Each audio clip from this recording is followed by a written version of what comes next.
tableaux, 3 interprétations différentes, tout est une question de point de vue. Serez-vous trompé par ces jeux et illusions d'optique du passé? Le musée de l'image d'Épinal nous plonge au XVIIIe et au XIXe siècle, à l'époque de l'imagerie populaire, et son rôle dans la construction d'une culture de l'optique partagée.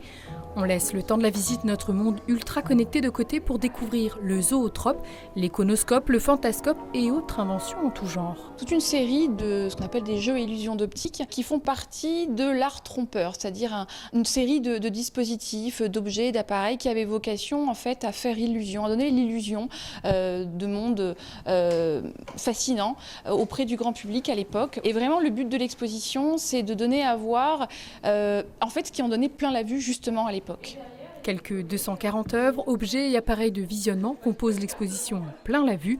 Des ensembles présentés pour certains pour la première fois au public, provenant d'autres musées ou de collections appartenant à des particuliers. Et parmi eux, ces tableaux. On a installé derrière ces planches qu'on a perforées, rendues translucides notamment sur les parties de décor et de personnages, une sorte de rouleau, de cylindre en fait fait de différentes bandes colorées, éclairées par l'intérieur, et que lorsque vous le tournez, vous voyez que à travers les perforations se joue tout un spectacle en fait de scintillements tels des joyaux. Une série de productions rares tombées dans l'oubli. Ça s'appelle des feux pyriques et diamantaux. Alors déjà le nom fait complètement rêver, et en fait cette production était le complément obligé des théâtres d'ombre. L'idée était de donner l'illusion en fait de feux d'artifice d'intérieur qui étaient tirés à l'époque au XVIIIe siècle.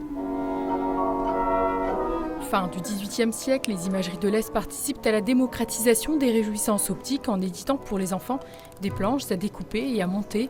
Aux côtés de la lanterne magique, on découvre notamment les théâtres d'ombre.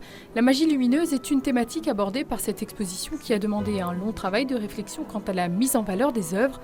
Et pour en prendre plein la vue, vous avez jusqu'au 7 janvier 2024.